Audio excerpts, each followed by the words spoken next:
What up, Space Fam? Goes in here from AnimeUproar, and I am back at it again to discuss the latest, truly mind-blowing developments in the One Piece story. This one was not only crazy, it gave me goosebumps. So make sure to stay tuned for the epicness that is this chapter. If you enjoy seeing these One Piece reviews on the channel and want to keep them coming, show One Piece some love by smashing that like button, turning it blue like Frankie's hair, and let's see if we can beat last time where we got 4,100 likes. If you haven't yet, now's a good time to subscribe, and this is crucial, hit that notification bell or you will miss future One Piece videos. As you wait for the next chapter to drop, feel free to check out my growing One Piece playlist where you can find videos about the Yonko warlords, supernovas, and much more. Link in the description. Now without further ado, let's jump into it, spoilers and all. This chapter is called My Name, and we will see the significance of that as we move forward. Some epic moments have revolved around names in pop culture, like the whole I am Spartacus or this is Sparta. Whether it's a name of a person or a place, there is a lot of significance in a name. In Romeo and Juliet, Juliet says that a rose by any other name would smell as sweet, implying that a name is not important, it's just something superficial. But is that true? The question will be explored in this chapter of One Piece, and don't assume that Shakespeare agreed with Juliet either. Keep in mind, Juliet wasn't a wise sage, but a 13-year-old girl, and she and Romeo died, in part because of their last names. So let's see what's actually in a name. This chapter begins at the back entrance with the red scabbards meeting up. Kinemon and Denjiro are in the house. They look epic AF as they walk between the fellow scabbards. Here, Oda is clearly channeling those classic Japanese samurai films. In a way, this whole arc is a kind of tribute to them aesthetically and thematically, with the theme of revenge being prevalent. Last chapter, it looked like Kanjuro was killed, but it was shown in an artistic way where we couldn't be absolutely sure. Here, we do see clearly that Kanjuro is on the ground bleeding, and it would do no good for the forces to get caught up at such an early opponent when they got so many difficult fights ahead of them. The scabbards reminisce about old times, when things were simpler and everyone was more innocent. They laughed together and were silly, Odin was there, and Kanjuro hadn't been revealed to be a traitor yet. There is no going back to that idyllic vision of the past, and that's part of the reason that the death of Kanjuro is hard for them to bear. It's another reminder that the old golden days are gone, never to return. And by the way, if you guys do want to see a video specifically about all of the 9 scabbards and their powers, if you just need a refresher, check that out in the description, I'll put it there. But moving on. Kiku and Raizo cry, and even Kinemon shows respect to his old comrade, Kanjuro, by placing his hat over his dead face. Even if he did betray them, the feelings they had for Kanjuro were real. But there's no time to fully grieve, they must keep moving. Kinemon and Denjiro are surprised and delighted to see Izo, and I think that Izo being here works perfectly. They were the 9 scabbards and Kanjuro betrayed them and died, but Izo was also a vassal of Odin before he joined Whitebeard's crew, and thus he can fill in as the 9th scabbard. I don't always mention word for word what the characters say, but I really like this moment between Izo and Kinemon. Kinemon says this is a good place to take a last stand, wouldn't you agree? And Izo replies, I have escaped from much worse. End quote. This one panel catches the bravery of the samurai, how they are ready for their last stand, they are ready to die fighting for what they believe in. And it also reminds us that Izo is a legendary figure associated with Whitebeard called the strongest man in the world. And when Izo says that he escaped from much worse, it's actually likely to be true. We can only imagine the crazy things Izo has been through with Whitebeard's crew, and fighting Kaido's crew is not necessarily that out of the ordinary for a Whitebeard Pirates Division commander. However, not having Whitebeard and the entire crew present, and throwing Big Mom into the mix for the enemies, nonetheless makes it a doozy of a situation, and one we can't help but be excited to experience. We then jump to Kaido, who, as you'll remember, gave the samurai of Orochi an ultimatum. They can die with their master or join him and take over the world. Now that's probably the most biased sentence ever, because on the one hand, you can rule the world, or on the other hand, you can die. But Kaido again says something interesting that feeds into his sense of honor that I keep talking about. Again, this honor is not stereotypical like that of a knight in shining armor, but he does seem to have his own moral compass, and he seems to be grieved and troubled when he acts against it, like when he took advantage of a distraction to defeat Odin. Kaido turned out to be a complicated character despite being portrayed as a drunken meathead initially, and that goes to Oda's credit. Kaido says that he understands how much the samurai value loyalty, and that the ones who choose to die with Orochi will have all of his respect. This isn't Machiavellian at all. Why would he want to lose capable men? But he can't help himself. He actually hopes people will choose an honorable path, even if it could be to his detriment. But alas, there are few honorable samurai left in this world, and all of the 5,000 ninja and all of the 5,000 samurai jump ship and pledge their loyalty to Kaido. Some even say oh well after their master died. Boss Hyogoro is appalled. Despite the fact that he didn't like Orochi, he is disgusted that all of these men have forgotten the warrior code. Everyone is looking out for themselves, grasping on to a life even if it means a life with no honor. Nami and Karachuan are in Big Mom's grasp, as Shinobu is charged with rescuing Momo. And points for Nami too. On a superficial level, since the beginning, she's portrayed herself as someone selfish, who's always after money and willing to use others to get what she wants. But in reality, she is a great person,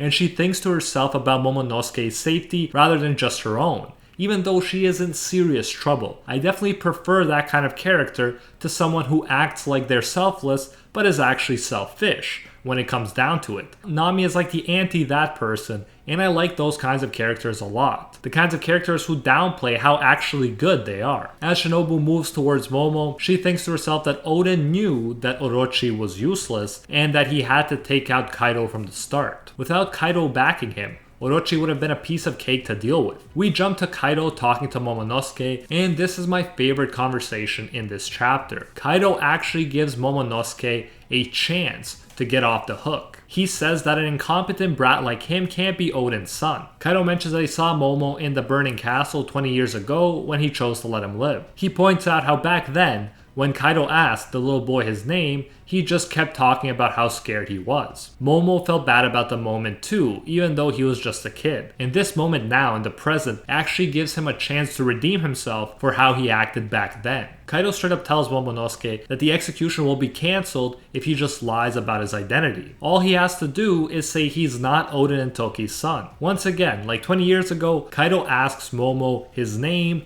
and just as we're about to get his answer, we jump to Luffy. We're getting cliffhangerception with Oda in these chapters, but it definitely does keep things tense and fast-paced. Yamato says that she doesn't think the shackles will actually explode, but Luffy should throw them away when he breaks them off, just in case. And Luffy succeeds in getting them off. But before we see the explosion or lack thereof, we move on to Flying Six members. Both Who's Who and Ulti realize that Luffy and Yamato are heading to the activity hall, suggesting that they're all going to be packed in close quarters real soon. A battle royale of epic proportions. Usopp and Chopper get some screen time. While Chopper cries about the dangers and how the situation isn't good at all, Usopp is acting like quite the brave warrior. Of course he's nervous, but he's rushing to save Momo, and he's comforting Chopper at the same time. Props to Usopp, he's come a long way towards his dream of becoming a brave warrior of the sea. Then everything gets real crazy. The scabbards are in the house, so are Law, Kid, and Zoro. We finally return to Momonosuke as he reminisces about being told that he will be the man who carries the country of Wano on his shoulders. He thinks of Luffy, who confidently proclaimed that he would be the pirate king. He thinks about when his dad told him that his name means the peerless one. He has a huge decision to make, a life and death one. Will he take the path of the samurai with no code of honor,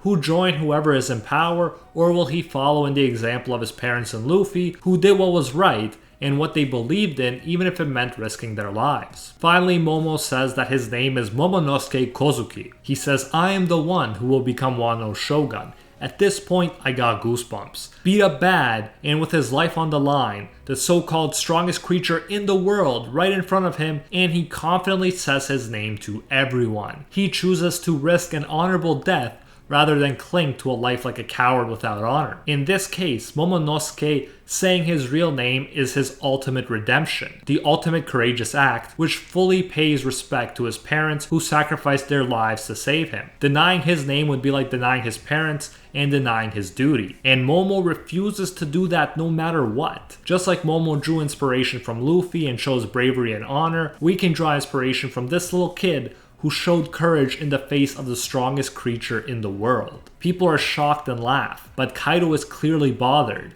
He didn't want to kill the kid, and perhaps it also irritates him how much Momo is like Oden, and how despite all of his power, He cannot break the little kid's spirit. After this moment of redemption, Momo says he can finally face his parents in the afterlife proudly. Yes, he does cry, but he can't really help that. What he could do was decide his path, and he chose the manliest one possible. So those are manly tears, damn it. Huge props to Momonosuke, he made us all very proud. We then see an explosion and Luffy and Yamato are behind it. Yamato is furious that her father was willing to actually kill her, and she says that she gets it now, and that Kaido is no longer her father. She's crying, clearly emotional. But who can blame her? This is about as bad as daddy issues go. This was a significant realization though, because it should have cut Yamato's ties to her dad, so she can fully focus on the fight and not hesitate as a result of sympathy or unresolved feelings. It turns out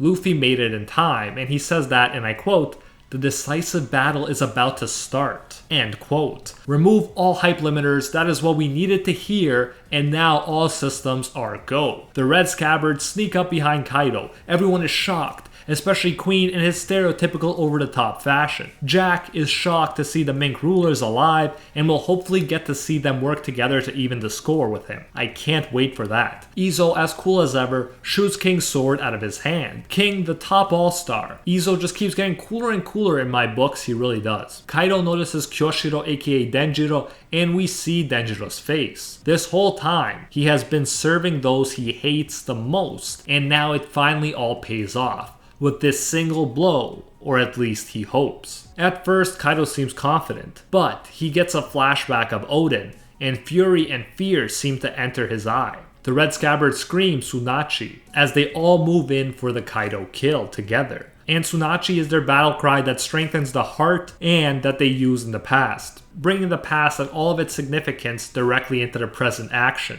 And that, my friends, is the end of this mind-blowing chapter. Obviously, it would be hard to believe that Kaido would die from this attack, but the red scabbards are really going for the kill, which is crazy. And technically, until we see the next chapter, we have no idea how this is gonna end. This arc keeps getting better and better, and once again, I must say that this is my favorite Wano chapter to date. The goosebump-inducing feels got me, as well as the significance of the past and how all that weight is exploding into the present moment in this last stand. Amazing, simply an amazing chapter, and I don't even have to tell you that I'm looking forward to the next one. You already know what it is. As always, let me know your thoughts on this chapter and give me your theories for what we can expect to happen next in the comments. If you did enjoy this review and want to keep them coming, show One Piece some love by smashing that like button, turn it blue, and share this video with your cultured